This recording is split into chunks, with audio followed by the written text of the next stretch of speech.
Stupid, तुमसे एक काम ढंग से नहीं होता। ये कहने के बाद अनिका नक्श को पूरी तरह से इग्नोर करके कमरे से निकल गई। जैसे ही नक्श पीछे मुड़ा, उसकी नजर टेबल पर रखी एक फाइल पर पड़ी, जिसे अनिका अपने बैग में रखना भूल गई थी। उसने जल्दी से वो फाइल उठाई और अनिका के पीछे भागा।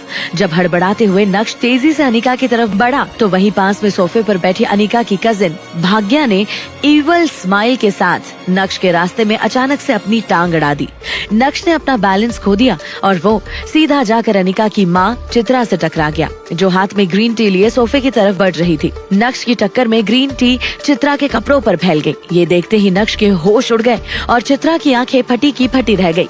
तभी भाग्या आग में घी का काम करते हुए बोली, देख कर नहीं चल सकते? बड़ी माँ के ऊपर गरम गरम चाय गिरा दी। भाग्या मेरी प्यारी बच्ची, तुझे कितनी फिक्र रहती है ना मेरी, लेकिन मैं ठीक हूँ। बस इस निठल्ले आदमी ने मेरी साड़ी खराब कर दी। एक तरफ भाग्या बात का बतंगड़ बना रही थी, तो दूसरी तरफ नक्श ने देखा कि अनिका वापस अंदर आ रही है। नक्श अनिका की ओर बढ़ा और एकदम शांत आवाज में बोला, अनिका, तुम ये फाइल भूल गई थी। अनिका के कदम गुस्से में नक्श की ओर बढ़े और उसने नक्श के हाथ से वो फाइल छीनी और दोबारा फोन पर बात करते हुए नक्श को देखे बिना ही घर से बाहर निकल गई। बस अनिका की एक प्यार भरी झलक के लिए तरस गया था नक्श। तभी ड्राइंग रूम में लगे टीवी पर एक ब्रेकिंग न्यूज फ्लैश हुई। ब्रेकिंग न्यूज, गुजरात की सबसे बड़ी कंस्ट्रक्शन फर्म का भविष्य खतरे में। क्या भानुशाली ग्रुप ऑफ इंडस्ट्रीज इतने बड़े नुकसान से उभर पाएगा? अब कौन संभालेगा भानुशाली ग्रुप की बागडोर?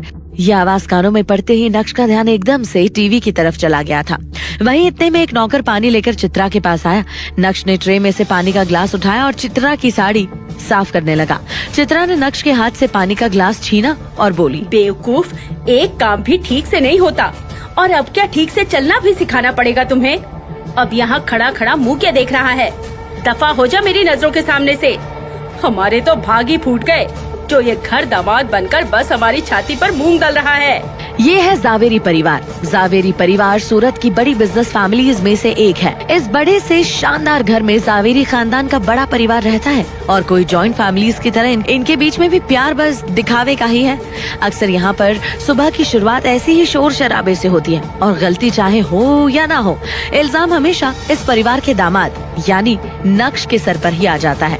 पर नक्श ने कभी भी इस बात को दिल पर नहीं लिया। हर सुबह किसी और की गलती को अपने सर लेकर मुस्कुराते हुए वो अपने काम में लग जाता है। नक्श जो रुमाल से अपना हाथ पोंछ रहा था, चित्रा की बात सुनकर उसके हाथ रुक से गए।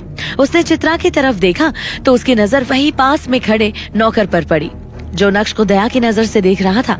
लेकिन नक्श के चेहरे पर एक शिकन भी नहीं थी, बल्कि उसके चेहरे पर एक हल्की सी मुस्कान आ गई और वो तुरंत ही ऊपर अपने कमरे की तरफ चल दिया था। तभी नक्श की नजर ड्रेसिंग टेबल पर रखी अनिका के पिता रसिक जावेरी की एक तस्वीर पर पड़ी और उसको देखते हुए नक्श ने कहा, गुरुजी, देख रहे हैं आप, आपके एक वादे के चक्कर में क्या क्या सहना पड़ रहा है।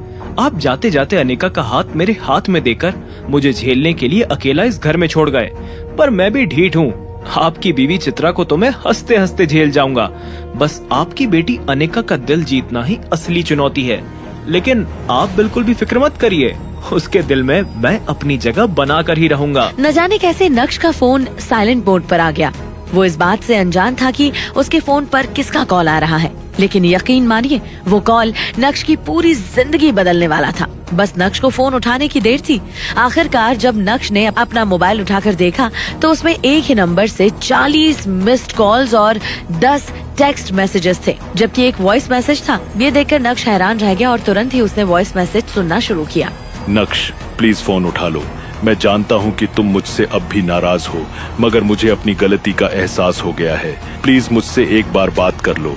अभी नक्श उन मैसेजेस के बारे में सोच ही रहा था कि इतने में उसी नंबर से एक बार और कॉल आया और इस बार नक्श ने इग्नोर ना करते हुए कॉल उठाया और कड़क अंदाज में बोला, हेलो मिस्टर यशवर्धन। कुछ देर तक फोन के दोनों एंड पर सन्नाटा पसरा रहा और फिर दूसरी ओर से किसी बूढ़े आदमी की आवाज आई। हेलो नक्श बेटा, कैसे हो तुम? मुझे तुम्हारी बहुत याद आती है बेटा। तुरंत ही नक्श ने एक तंज कसते हुए कहा, अच्छा, आपको मेरी याद आने में पूरे 2.5 साल लग गए? इतनी याद आती है आपको मेरी? चलिए अब काम की बात कीजिए। एक पॉज लेने के बाद यशवर्धन ने अपनी आवाज में नरमी लाते हुए कहा, मैंने तुम्हें काम की बात करने के लिए कॉल नहीं किया बेटा, बस मुझे तुम्हारी आवाज सुननी थी। मैं तुम्हें जानता हूँ, तुम्हारा दिल कितना बड़ा है। चाहे कितनी भी बड़ी गलती हो, तुम अपने मन में बैर रखने वालों में से नहीं। कुछ लोग अक्सर बड़े दिल वालों को बेवकूफ समझने की गलती कर देते हैं, पर आप ठहरे यशवर्धन, आप ये गलती तो बिल्कुल नहीं करेंगे। क्यों? सही कहा ना? आप लोगों ने जो मेरे साथ किया उसके लिए मैं आप लोगों को माफ करके आगे बढ़ चुका हूँ, पर उस बात को मैं कभी भुला नहीं सकता। मुझे आप लोगों से अब कोई रिश्ता नहीं रखना। इतना कठोर तो नहीं था मेरा नक्श।